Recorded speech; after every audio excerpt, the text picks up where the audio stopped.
Live from the Consular Studios in Nassau, Bahamas, this is Bahamas at Sunrise. And now your hosts, Romuald Ferreira and Anastasia Palacios.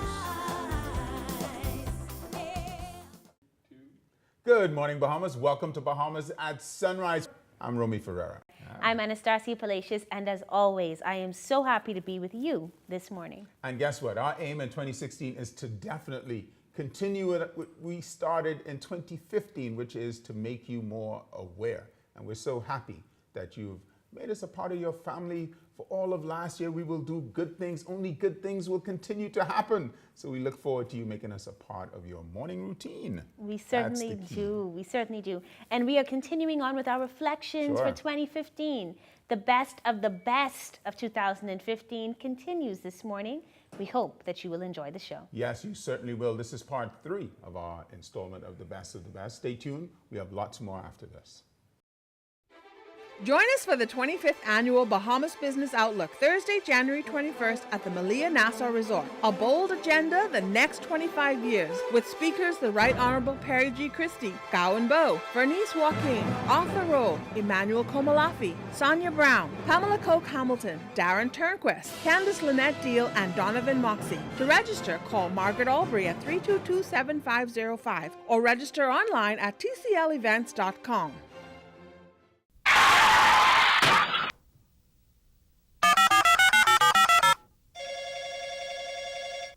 Good afternoon. First response. How can I help you? I've been in an accident on West Bay Street. Can you send someone to help? Yes, ma'am. A first response team will be there in 15 minutes. Are you hurt? No, I'm fine, but a bit upset. We're glad you're not hurt. Please, try to relax. Our team will take care of everything as soon as they arrive. First Response provides immediate on-site service and support from the scene of an accident through the claims and repair process. And it's free to all Bahamas First insured drivers in New Providence, every day for any type of accident. If you drive and want First Response on your side, call 32-FIRST or visit bahamasfirst.com for the name of an authorized Bahamas First agent. First Response can't prevent an accident from happening, But it can certainly ease your mind when it happens. Are you behind on your real property tax? The Department of Inland Revenue is offering shelter. From now until December 2015, the DIR is extending a waiver of the property tax surcharge to registered owners of residential properties in one of 2 ways. 1, set up a standing order or salary deduction arrangement to pay your property tax arrears and the current tax. Or 2, pay your outstanding tax bill in full. To learn more, call the Department of Inland Revenue at 242-225-7280 or email us at taxinquiries@bahamas.gov.bs. Welcome back to Bahamas at Sunrise. As we continue down memory lane in 2015, there is no way that we can forget the impact of a storm that changed the nation. The country suffered another devastating blow as a result of a major, powerful storm, one that we had never seen move or emerge so quickly. The memories of Hurricane Joaquin lingers in the minds of residents of Long Island, Rum Cay, San Salvador, Acklins, Crooked Island, Long Key, and Maguana. They are still picking up the pieces, trying to rebuild their lives following the storm that damaged hundreds of homes, leaving many homeless and wiping out an entire island economy. One of the agencies involved in assisting the residents is the Bahamas Red Cross Society. Weeks after the storm, they appeared on Bahamas at Sunrise to talk about their relief efforts. Here is that segment. For 76 years, that's right, 76 years, the Bahamas Red Cross has catered to those who are suffering. Joining us this morning to discuss their role in relief and restoration following Hurricane Joaquin is Caroline Turnquest, Director of the Bahamas Red Cross Society, and Kate Darren Turnquest, who is the Psycho Support Trainer for the Red Cross. Lady, gent, good morning and welcome to Bahamas at Sunrise. Good morning. Good morning and good morning, Bahamas. I am so happy to have you here because immediately following the storm, you were the people that I thought of immediately, knowing that the Bahamas Red Cross has been the one to come in immediately after any situation and be there to help. What is your role in disasters of this magnitude? Okay, if we have quite a number of programs, but if we're known for any, we're known for disasters. Most people know disasters. We have the responsibility of bringing relief items under the NEMA the NEMA group. Okay. We are a part of NEMA. We are one of the emergency support functions. Okay. And our role is to provide volunteers as well as relief items. Okay. And so you would be the ones to actually go into these islands and ensure that these items are distributed once they're received? Yes. We have what we call member groups on the islands with a group leader and a full group leader, assistant leader, etc. Those persons, we will send someone from here, there, so when the items arrive, they work in tandem with each other and get the stuff distributed to persons. Okay. Now, Dr. Hubert Minnis was criticized for encouraging citizens to donate only to the Red Cross, and this criticism came after so many groups of individual Bahamians felt led to give and began to organize their own drives, their own donations, and their own relief efforts. How have the many relief efforts happening around the islands been coordinated with the Red Cross, if at all?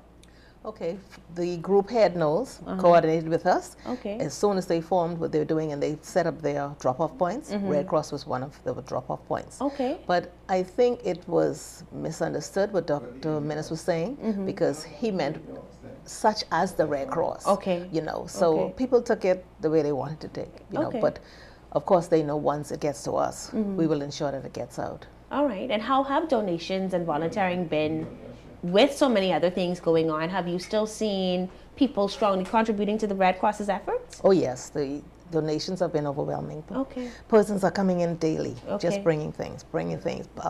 Corporate Bahamas is stepping up. Commonwealth Bank just made a huge donation. Excellent. That will assist us in getting relief items to those persons. So we were very, very pleased and surprised, and I can say that persons stepped up to the plate and did what they had to do. Now, Kay Darren Turnquest, I'm always so happy when you come on the show. I think you know that. And it's because you bring life to any situation. And we know in particular that this has been a disaster. You yourself went down almost immediately to Long Island. You were there encouraging people to give. But you were here in a psychology perspective. Correct. What is the impact being felt in terms of psychology and the mental state of people in these islands at this time? And how do you contribute to the Red Cross? Well, my contribution to the Red Cross have been for a number of years as a psychosocial trainer, mental health support, and making sure that disaster managers and shelter managers in all of the respective islands understand the importance of psychosocial support when individuals are in shelters after the disaster has taken place, and how do they act as first responders in mental health. So automatically a lot of conversation is counselors have to get down and psychologists have to get down, but it's important to note that they're trained people who are trained to provide psychosocial support as a first responder in the islands as a result of Red Cross. I've been doing this for about 5 years, I think now, 5 years now, doing the training for the shelter managers and for the support systems in the islands. And I've actually been given the opportunity through the Red Cross to go down into many of the islands as well. This is the important time because people have to understand that trauma comes in phases. Okay. And during the time, of course, you have an assessment phase. And what we've done is we have a number of teams, psychosocial support teams, that are already prepared to go down and making sure that we are having the standard of the Red Cross and following the principles of the Red Cross is most important. People have to understand that when you put that Red Cross on you, that has a lot of meaning to it, and the expectation is that your training is at a particular level where you are giving quality support to people. What people don't recognize sometimes is trauma hits when the alone time comes. Right now within the community, there are so many people going down and so many people responding and so many people on the ground. Soon enough, that's going to begin to tailor off, and that's going to begin to go away. Not completely, because of course there'll still be rebuilding efforts. But the one-on-one touch and the support of this is a bottle of water, this is a case of water, and God loves you and we support you and we got your back. People are going to begin to hear that less, and in hearing that less, because of the amount of people who are responding now becoming lessened, there's going to be periods where they feel alone. There's going to be periods where the trauma of almost having to lose my life because of having to get up on a cupboard or on a television stand just to get away from the water, and you heard on a couple other media stations and on Facebook people saying that they just came to the point where they thought this was the end for them. That's a trauma. Walking out of your home and recognizing that you only have a room left on your home. That's another grieving process as well, because they're not accustomed to the things that they would normally have in their life, and so they're living life in really survival mode. Right. So we at the Red Cross and the psychosocial support team, we have about 5 coordinators with a core team that's under each one of those coordinators ready to be deployed. We want to make sure that we are connecting. When you go down, you connect with social services from a Red Cross perspective. Social services would have had the assessment of who are the most in need. Not only social services, but the administrator and a number of other people, so that we're able to provide the necessary support to the people that really need it. You're watching the best of Bahamas at Sunrise 2015. We'll be back after these messages. Need a business license? Simply apply and pay online with the user-friendly online tax administration system, OTAS. VAT registrations, payments, information, forms, confirmation applications or payments, all online. Even the business license will be emailed directly to successful applicants. So why waste time? With OTAS, our doors are always open. Access OTAS, the online tax administration system, at vat.revenue.gov.bs or email us at taxinquiries@bahamas.gov.bs or call 242-225-7280. Join us for the 25th Annual Bahamas Business Outlook, Thursday, January 21st at the Malia Nassau Resort. A bold agenda, the next 25 years, with speakers the Right Honorable Perry G. Christie, Gowan Bowe, Vernice Joaquin, Arthur Rowe, Emmanuel Komalafi, Sonia Brown, Pamela Koch Hamilton, Darren Turnquist, Candace Lynette Deal, and Donovan Moxie. To register, call Margaret Albury at 322-7505 or register online at tclevents.com. At Shell, our fuels aren't the same as they used to be. When you drive into our forecourts, it's the same. And the way the attendant fills up your tank, that's still the same too. And that's where the similarity ends, because we have invested our passion for innovation and technical expertise to make new Shell Unleaded even more efficient. So when you fill up next time, you can go even further without spending more. Shell fuels designed for extra miles with no extra cost.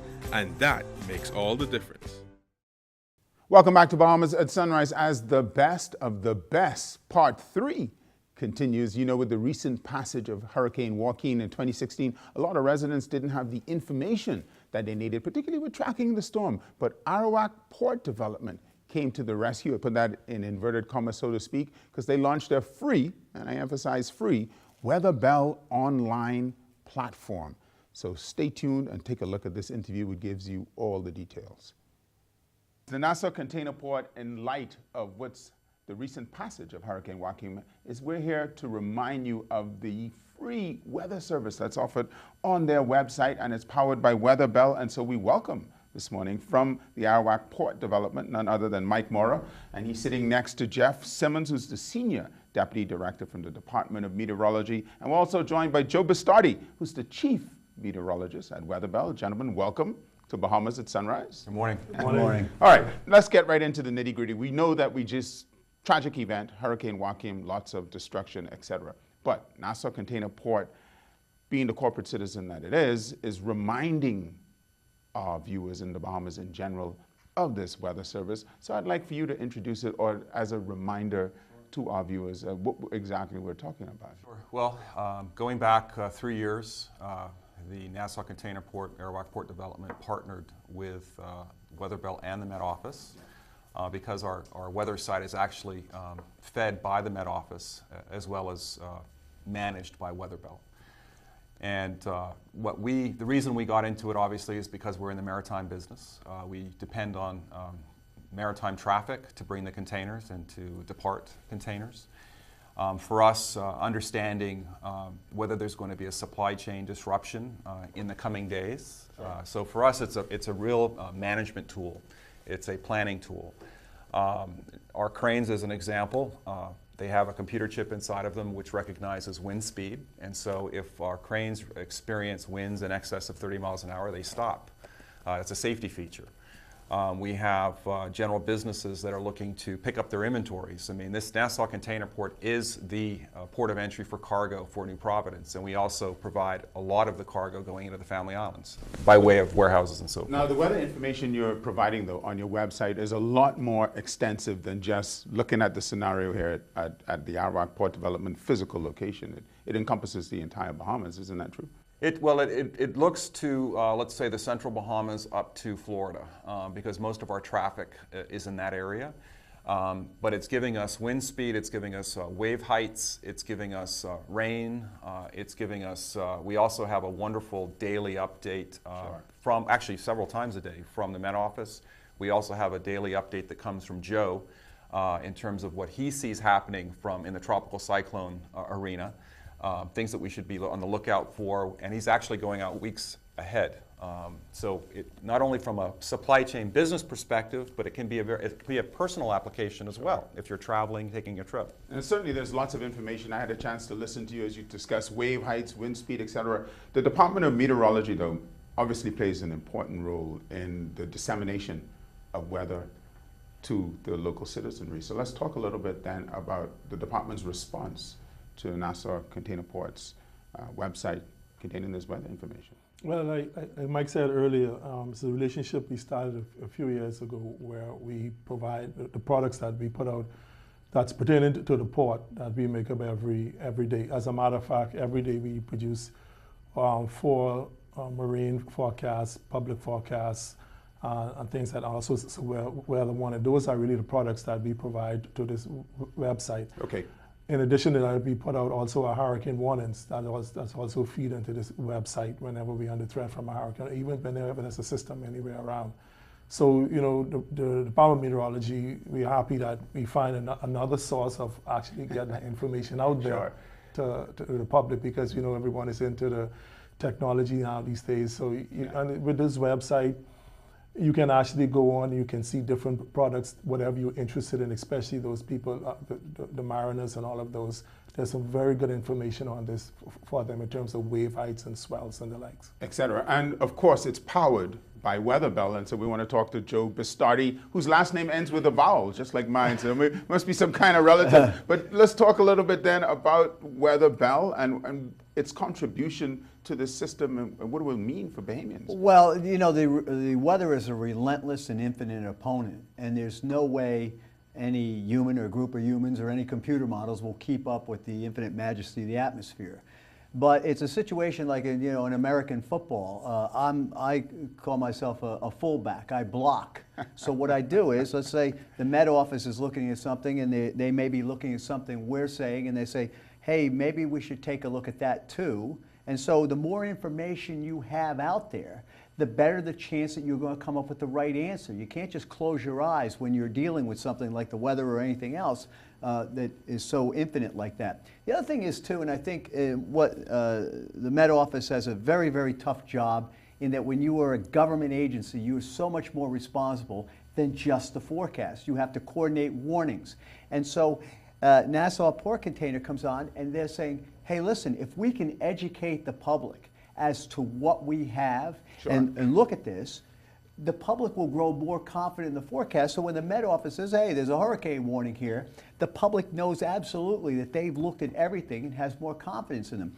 You want to also teach the public what you're looking at, right? Indeed. You just want to say, hey, I got this voodoo computer model over here, and you stick pins in it and it works, right? Yeah. No, that's not what goes on over here. And like I said before, it's sort of the old thing out of Scripture. You teach a man to fish, he'll eat forever. Well, if you educate people as to how to do things and how to look at things, then they will naturally respond given the information. I think that it's an excellent initiative. All you really need is access to the internet. And so, and then you can get the information. Joe is talking about the awesome responsibility of the Department of Meteorology, Jeff. And obviously we know you support anything that gets information out to the wider public, not just because of Hurricane Joaquin, but events in the past, other than Joaquin, and events to come. Yes, as Joe said, the infinite power of the atmosphere.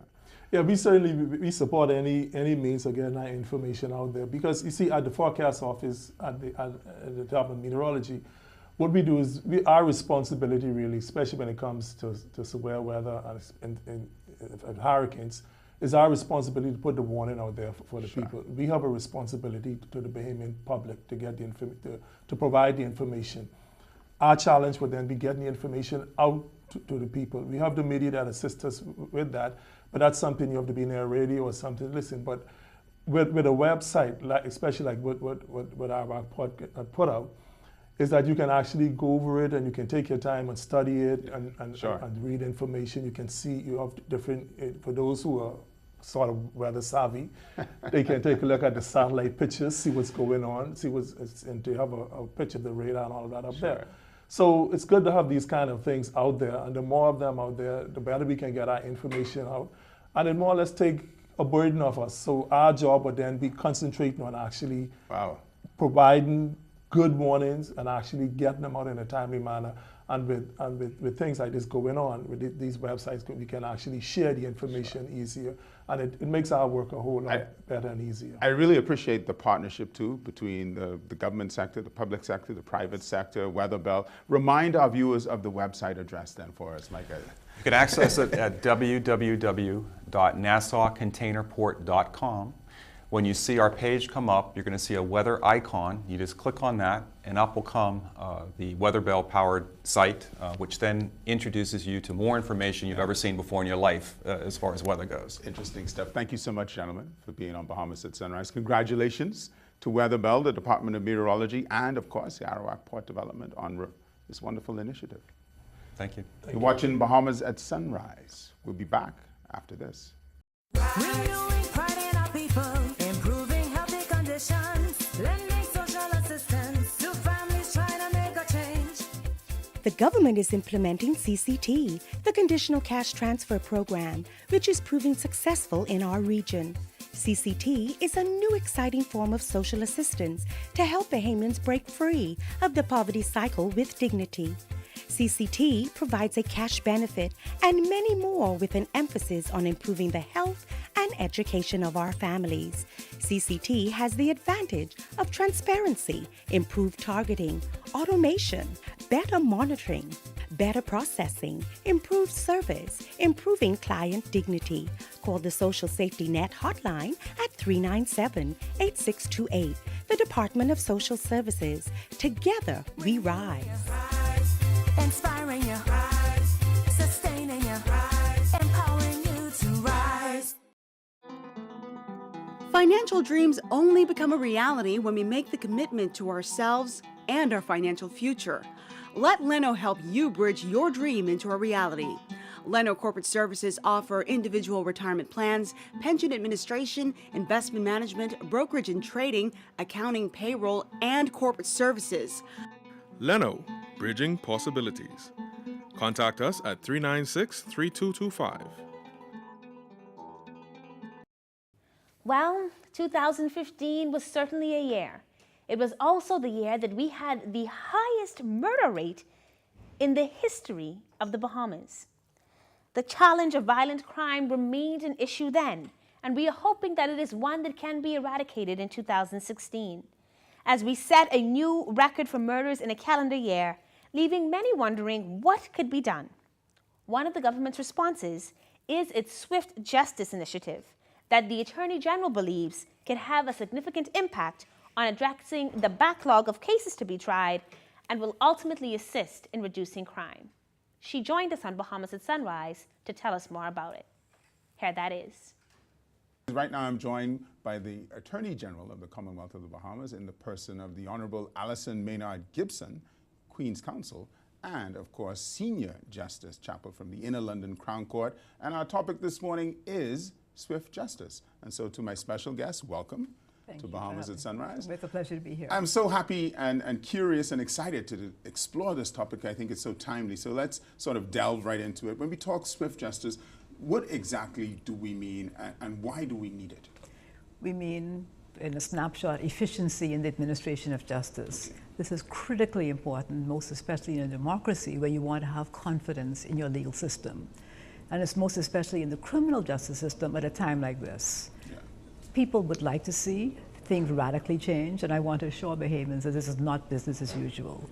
Bahamians have had enough of someone being charged, for example, with a rape, And 6, 7, 8 years later, and we have files as old as that, the victim now being the virtual complainant being called and want to know, are you ready to proceed? That person has already moved on with their life, and it's not satisfactory.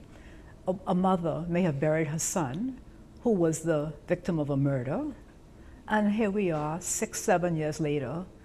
She can't bring closure to that matter. That family can't bring closure to the matter. And what we're talking about is revamping that so that matters come on within a reasonable period of time, which results in fewer persons being let out on bail and those complaints, the revolving door in bail. Sure. We're talking about fixing the system. We're talking about getting all of the stakeholders who need to be involved in doing things differently. You know, if we do it the same way, nothing's going to change. Sure. And very importantly, having citizens recognize why an efficient system is important. It's in everybody's benefit, and the role that citizens must play in making it happen. Sure, we're kind of like all in it together. So how will then Swift Justice fix some of these issues that you highlighted? Well, if we are able to make sure that all of the stakeholders are in fact working together, if I can call it like a well-oiled machine, the system now works. When someone is charged, we can expect, and we all plan and work towards that matter coming on for trial within a reasonable period of time. We've already showed that matters can come on, murders can come on within a year. We've done it. Yes. And so why should it take 6, 7, 8 years? Yes. If it can happen, let's do what works to make it happen. Sure. That's what we're saying. You know, it sounds perfectly logical. Obviously, we need to sort of get to that point, and this is where Senior Justice Chappell kicks in, because you have experience in implementing or being a part of initiatives such as these, such as what the Attorney General is describing, to sort of bring us up to par, so to speak, in terms of the efficiency of justice. So let's talk a little bit about that. I do, and let me tell you what the problem was in London, although, can I emphasize straight away, right at the beginning, it would be quite wrong, and I'm really not saying that this is the way we do things in England, this is the way you must do them here. Far from it. We learnt lots of lessons which we think might be helpful here, because we found ourselves in pretty much, well, a similar position. When I took over as the senior judge at Inner London Crown Court back in 2007, I inherited a huge backlog, and that backlog grew and grew and grew, so that in the end we were facing 1,800 cases waiting for trial. 1,800? 1,800. Okay. They were all jury trials waiting to be tried. Okay. The reasons for that backlog, I suppose, don't matter too much, but I think it was a combination of so many things. There was an explosion of crime. There was an improvement in detection rates and techniques. There was a withdrawal of funds from the court service budget by government cuts. The Crown Prosecution Service budget was cut too, defence fees cut. So I found a criminal justice system heading for collapse. It was barren ground. We had to do something about it. My backlog now is 500 cases. So it can be done. We were waiting at the worst for criminal trials to get going. I was offering trial dates 2, 3, 4 years hence. There's a very old saying, justice delayed is justice denied, but how very true that is. We're now down to, as I say, a backlog of 500 cases, which is workable. I'm now offering trial dates 4 or 5 months after an accused is arrested. Well, that's quite phenomenal. So in that process, though, you must have learned some lessons along the way in terms of worth sort of sharing with us. And we want our viewers to understand some of the lessons so they could be, participants in the whole process. I've been here for 1 whole week, so I speak with the experience of just 4 or 5 days. Sure. To that extent, things are limited. But I've been talking to all your senior judges. I've spoken to the defense bar. I've spoken at great length to the judges in a meeting yesterday, which was very useful. I'm due to meet the prosecutors tonight to take soundings, but several messages develop, several common themes. Some of them, I think, can be fixed in a fairly short term and have a real effect on your backlog. Others, I think, will take longer. In an ideal world, there should be, I think, a holistic approach. Sure. You look at everything all together and build a great new system. I don't think, on the experience of 1 week, that you have time for that holistic approach. You need a quick fix for some things, And I think, particularly for the backlog, my view is that the quick fix is effective case management. At the moment, so far as I can see, trials are taking far, far too long. And that is so very damaging, because the longer a trial takes, fairly obviously the next trial waiting to get tried is delayed again, so the backlog builds. And for as long as any criminal justice system has a millstone around its neck, it's never going to flourish. Sure. You know, it's interesting. I see coming out of this a short-term strategy and sort of a long-term strategy. Would you agree with that? Yeah, yes, Rumi. I mean, I don't think that, I've said on more than one occasion that the system is fundamentally broken. And so it would be a big mistake to say that it's something that can be fixed overnight. There is, however, low-hanging fruit that we can show progress with, and builds optimism, and it creates a very, very important buy-in and hope for the future. And some of this means that there will not. I mean, case management by judges means that the judges are going to have to change their style of doing things. And we hope that experts like Justice Chappell and others will come and assist and show that it can be done. Most importantly, they will recognize, and we all will recognize, that we don't want business as usual. We want to showcase our system as capable of being efficient. I'd like to see it as the most efficient system in the region. This can be done, and very importantly, the public deserves an efficient system and has a right to an efficient system. So I'm hoping that all of us will get on board, and let's show that it can be done, and let's do it. Excellent. What's going through my mind, there is a case management system of sorts, sort of in place now. So obviously you're talking about either bolstering it or making dramatic changes to it. What are some of the tweakings or the refinishings in Justice Chappell that you can envision or anticipate us moving along or towards? In my vision, they're going to be big changes, and they'll pay dividends. So this is beyond tweaking then, this is a revamping? It's still in the category of tweaking, I think. Because financially it's not going to cost a great deal, but it can pay big dividends. And I believe your system and where it finds itself at the moment is ripe for that tweak, that improvement, which is going to improve things substantially. There is real cause for optimism, I think, in this short-term fix. Effective case management really has to come from somewhere, and the obvious place from which it comes is the judges. And if I can persuade the judges towards effective case management to take the lead, that is really going to improve everything. What a trial judge needs to do right at the start of a case is to drill down and find what the issue really is at trial. To use Madam Attorney's example of rape, a defendant charged with rape, what's the first question you need to know so that you can manage the case? You need to know what the defence is saying. Did intercourse happen? Or was it consent? Or was it not me? You need to know what's being said, in fairness to everyone, surely. That way, the judge can say, well, we really don't need that evidence. You no need to prove that. Let's concentrate on what we really do need to prove. What are the issues a jury really needs to determine? And by doing that, you save days and days of court time, because where on earth is the point, if the issue is consent, of calling scientific evidence to prove the intercourse and so on and so forth, it's not in dispute. And that, as I say, saves days and days. The time in a court is such a precious resource, and it needs to be managed properly. It's interesting. So does that mean then the defendant, the potential defendant, would be tying himself into a particular defense sort of right at the onset?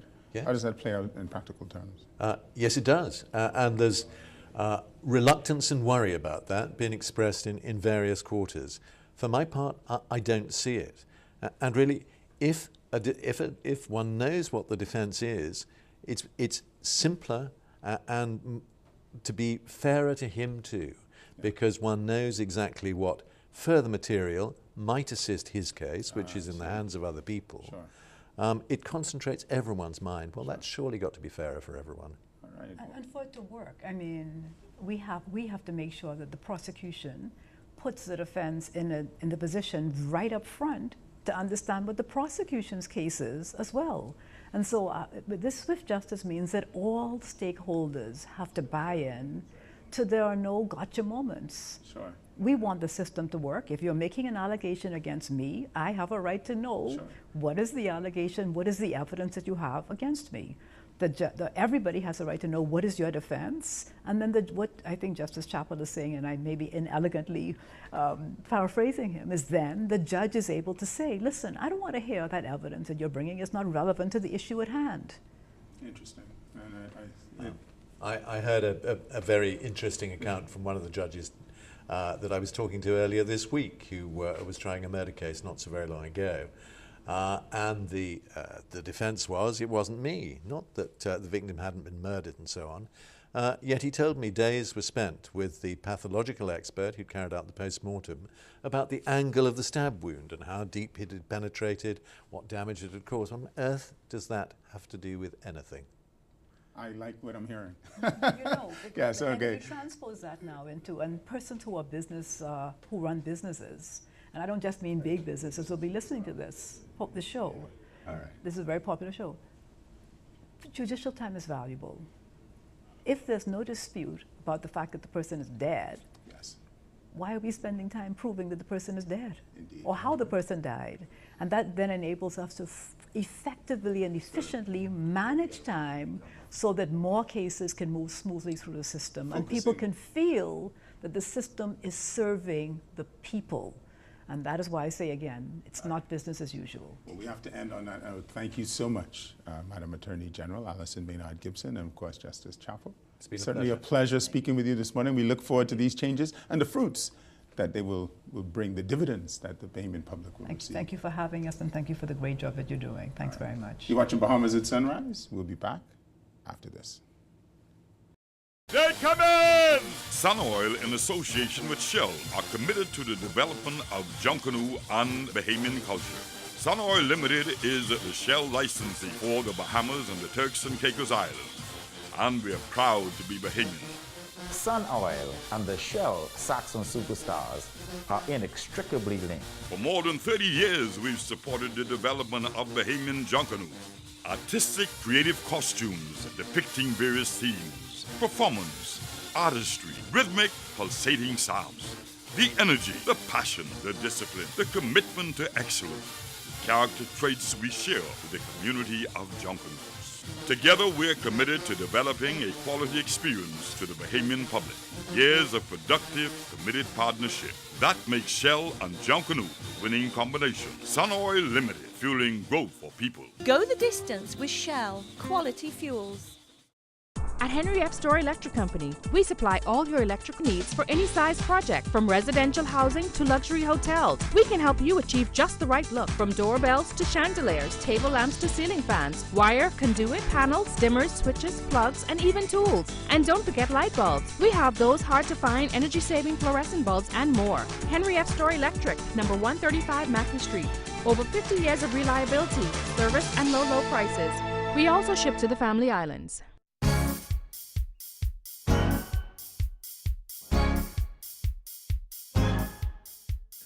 And now, your hosts, Ramald Ferreira and Anastasia Palacios.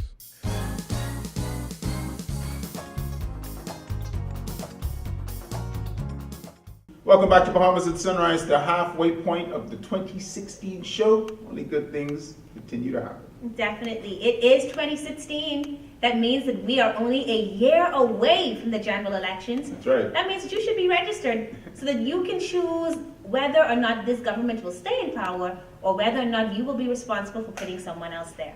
Well, we spoke with those people from the Registrar General's office, and they are with us again today. Also, the Department of Social Services announces a plan which promises to break the cycle of poverty in the Bahamas. All of that continues on Bahamas at Sunrise as the best of the best, our third segment. Best of the best, Bahamas at Sunrise 2015. More after this. Join us for the 25th Annual Bahamas Business Outlook, Thursday, January 21st at the Malia Nassau Resort. A bold agenda, the next 25 years, with speakers the Right Honorable Perry G. Christie, Gowan Bowe, Vernice Joaquin, Arthur Rowe, Emmanuel Komalafi, Sonia Brown, Pamela Coke Hamilton, Darren Turnquist, Candace Lynette Deal, and Donovan Moxie. To register, call Margaret Albury at 322-7505 or register online at tclevents.com. One thing, two things, blue thing, old things, things that are small, things that are grand, things that fit just right into the palm of your hand. Fox Hill Nursery, a large selection of garden supplies. If you can see it in your mind, you can find it at Fox Hill Nursery.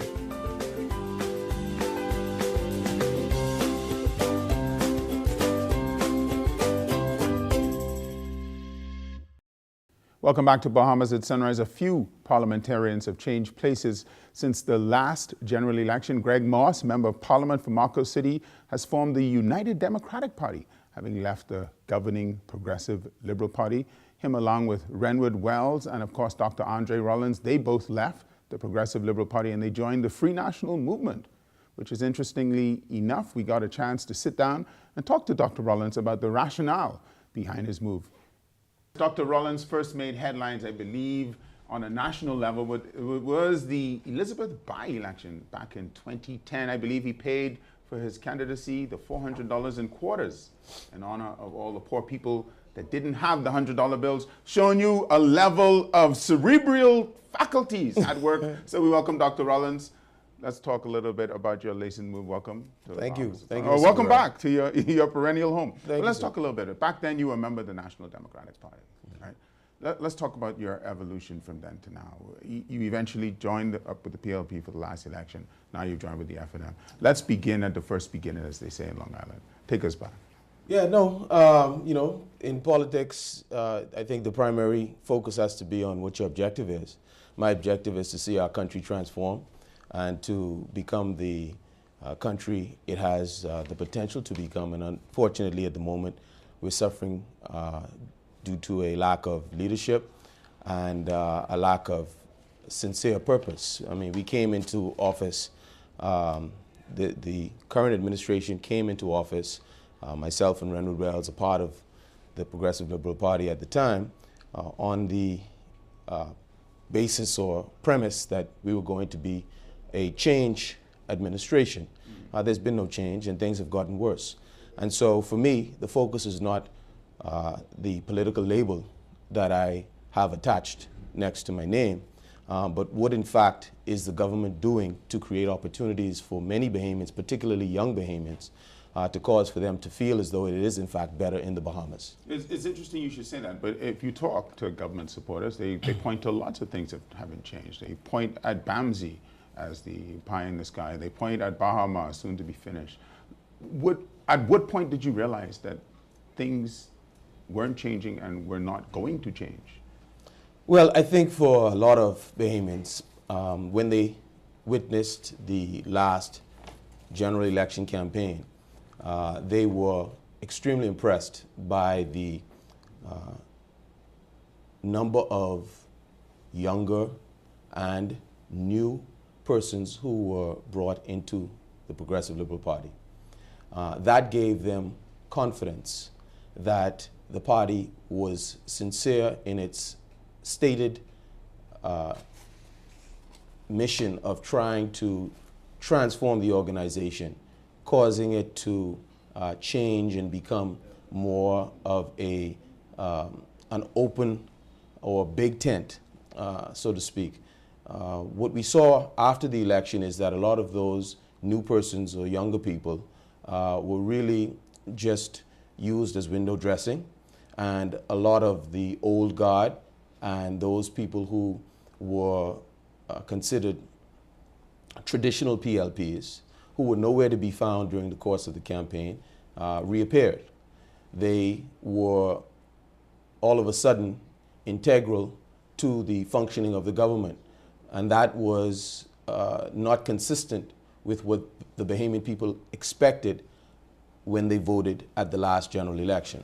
So when we're talking about some of these sort of old guard faces, I mean, in what area? I mean, when you say that all of a sudden they become integral to the running of the government, how does that happen? Yeah.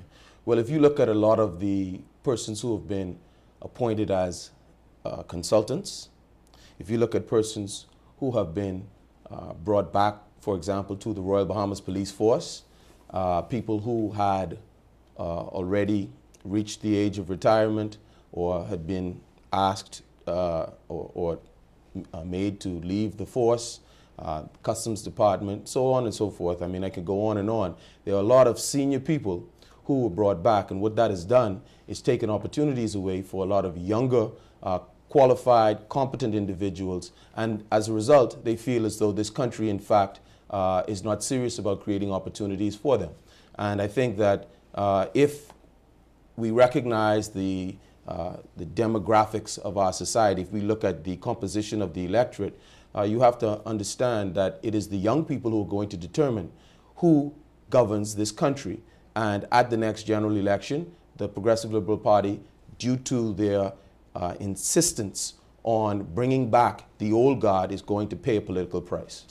There's another word for that, bringing back the old guard. It's called cronyism. And when you talk about people being rewarded without merit, that's a whole different ballgame. But let's broaden the conversation just a little bit. Now, you've now crossed the line. You NDP, PLP, now joined the FNM. Your relationship with the FNM hasn't been perfect over the years. So let's talk about that whole dynamic and how you see yourself as being a part of the organization. Yeah. You know, it's a very fair question, Mr. Ferreira. I think that the important thing for me to do is to acknowledge that there are some fences that need mending, some relationships that need work. I have to acknowledge that, as I did last night at the FNM's council meeting, that there are going to be a number of people who have reservations about myself and Renwood Wells joining the Free National Movement. And as I said to those assembled, it is my hope that we will continue to be welcomed as we were last night and in Grand Bahama, but understanding that we have to prove ourselves over time. And, you know, we are in politics. Renwood Wells and myself, we joined, or we helped to form, along with B.J. Moss, the National Development Party, and we were specific in the name of that party, development, because we want to develop this country, all right? And we want to develop it so that Bahamians feel as though they have a stake in it. Bahamians and also the youth. And so what we seek to bring to the Free National Movement is the promise of evolution, that we can evolve this country to the point that it becomes that which Bahamians have always thought it could be, a country filled with opportunities for all. And where we are right now, unfortunately, very, very few Bahamians are reaping benefits as a result of this government or this administration being in power. It's interesting stuff. So now you're a shadow minister, you're in opposition. What do you think your strengths are going to be? What can we expect from you as Well, I see in this morning's paper that the State Minister for National Security, Minister Keith Bell, is once again employing the tactic of deflecting responsibility, pointing the finger of blame at someone else. What Mr. Bell needs to recognize is that he is a part of an administration that was elected to solve the country's problems. And it does this country no good to have an administration that continues to shirk its responsibility, run away from its responsibility by saying that it has an effective policy, although it is one that, according to Mr. Bell, is not being properly executed by the Commissioner of Police. That's not going to cut it, because all we've gotten as far as administration or governance as a whole from the Progressive Liberal Party is pointing blame either to the FNM or pointing blame to somebody who is not a part, technically, of the political directorate, so that they are not held responsible for all that is going wrong in the country. And Bahamians are too smart to accept that line of reasoning. All right, it's interesting stuff. I'd love to continue the conversation lots more, but you used to be here too. Then when Wendell gives a wrap-up cue, it's time to go with Dr. Rollins. Congratulations. Thank you, sir. On your next move. We look forward to great things from you and all the best. Of course, having been on Bahamas at Sunrise, only good things are going to happen. Thank you, sir, and all the best to you too, Mr. Furman. Thank you so much. You're watching Bahamas at Sunrise. It's 2016. You know something? Only good things are going to happen to you in 2016. Stay tuned as the best of the best part 3 continues. Financial dreams only become a reality when we make the commitment to ourselves and our financial future. Let Leno help you bridge your dream into a reality. Leno Corporate Services offer individual retirement plans, pension administration, investment management, brokerage and trading, accounting, payroll, and corporate services. Leno, bridging possibilities. Contact us at 396-3225.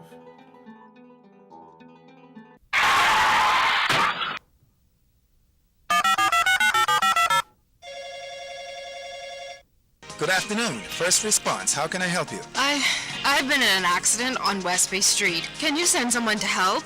Yes, ma'am. A first response team will be there in 15 minutes. Are you hurt? No, I'm fine, but a bit upset. We're glad you're not hurt. Please, try to relax. Our team will take care of everything as soon as they arrive. First Response provides immediate on-site service and support from the scene of an accident through the claims and repair process. And it's free to all Bahamas First insured drivers in New Providence, every day for any type of accident. If you drive and want first response on your side, call 32-FIRST or visit bahamasfirst.com for the name of an authorized Bahamas First agent. First response can't prevent an accident from happening, But it can certainly ease your mind when it happens. Welcome back to Bahamas at Sunrise. Last year marked the beginning of the process to transform the delivery of social service assistance in the country. The Department of Social Services is partnering with the Ministries of Education and Health to introduce the Conditional Cash Transfer Program. This new concept is designed to bring dignity to the process of social welfare while seeking to break the cycle of poverty. 4 pilot projects were launched, 2 in New Providence, at the Wolf Road and Robinson Road Centers, in North Andros and 8 Mile Rock, Grand Bahama, where hundreds of residents attended the community meetings to launch the pilot. Our Travis Edgecombe was there, and here he is again. With the pilot campaign of RISE almost completed, the Ministry of Social Services recently held a town meeting in 8 Mile Rock, Grand Bahama. The meeting was to inform residents of the CCT program, also known as RISE. The ministry's aim is to break the cycle of poverty and to reduce the number of Bahamians relying on social assistance to survive. Minister of Social Services, Melanie Griffin. The RISE program, the pilot is in 8 Mile Rock. Okay, we expect the enrollment or the proxy means test to be administered as soon as possible, and then very shortly after that, we also piloting. In fact, we're piloting in 3 areas. It'll be in 8 Mile Rock, Grand Bahama, in Wolf Road, in New Providence, and possibly Robinson Road Center, and then of course in North Andros. So we're piloting there first, and based on those results, then we'll proceed. She also said that the ministry is prepared to assist residents who were affected by Hurricane Joaquin, but they will still go through the proxy means test. Well, there will be many persons who would have lost their homes during Hurricane Joaquin, and they certainly will be eligible to go through the proxy means test and be a part of the pilot or be a part of the program. And so I'm certain those persons will be impacted, particularly if they're not able to rebuild their homes on their own. But we know the government is assisting in reconstruction and rebuilding of homes. The Ministry of Grand Bahama has been working closely with Minister Griffin in assisting with the RISE program. Minister of Grand Bahama, Michael Darville. Here in Grand Bahama, this particular program, we started out here at 8 Mile Rock, and it was dealing specifically with the cash transfer. Many individuals have access to these cards now, and what it does, it shortens the line. It gives some of those individuals who may have medical problems the ability to access capital without waiting in long lines. So it's brought excellent relief to many individuals in the 8 Mile Rock area and throughout Grand Bahama. Deputy Director Kim Sawyer was elated to inform the progress of the RISE program since its inception. We started at our Wolf Road Center, and the response has been pretty good. So far, we've registered over 700 persons in Wolf Road. We then moved to North Andros, where we issued about, I think it was 168 cards. Now, those are individuals. So when we registered for RISE, approximately 100 households. And so I think the response has been great so far. We have quite a number of persons on the food program in 8 Mile Rock. So once we move to 8 Mile Rock, I anticipate that we'll have the same kind of enthusiastic response from residents who are coming out to register for RISE. She also explained the process in place for persons who may suffer from disabilities or illnesses. They can have an agent appointed, and that is somebody who acts on their behalf. The card is actually placed in the name of the agent. The agent only acts on behalf of that individual. They're not the client of the department. And so they sign an agreement indicating that. For RISE, what we're going to do for those people who are, say, bedridden, not able to come into social services, we're going to make provisions for our social workers to go out and to administer the proxy means test to them.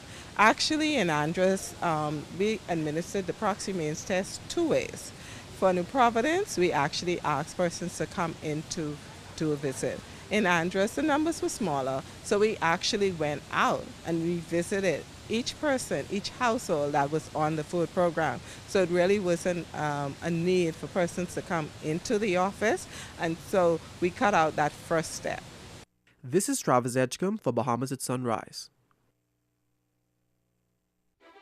Join us for the 25th Annual Bahamas Business Outlook, Thursday, January 21st at the Malia Nassau Resort. A bold agenda, the next 25 years, with speakers the Right Honorable Perry G. Christie, Gowan Bowe, Vernice Joaquin, Arthur Rowe, Emmanuel Komalafi, Sonia Brown, Pamela Koch Hamilton, Darren Turnquist, Candace Lynette Deal, and Donovan Moxie. To register, call Margaret Albury at 322-7505 or register online at tclevents.com.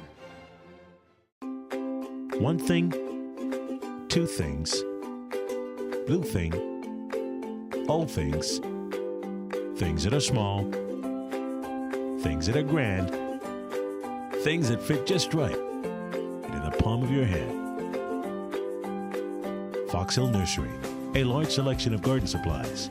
If you can see it in your mind, you can find it at Fox Hill Nursery.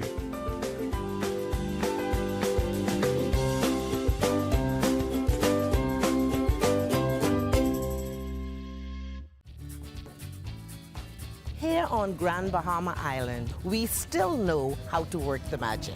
In Freeport, in Lucaya, the magic is here. In East End or West End, we give our guests the royal treatment. It's about warm smiles and good company.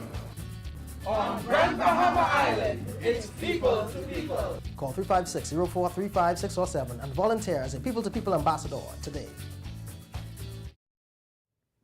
That's going to do it for us, folks. Thank you so much for tuning in to another fantastic episode and for going down memory lane with us. It's been a fantastic show. Stay safe, and we'll see you guys on another episode of Bahamas at Sunrise.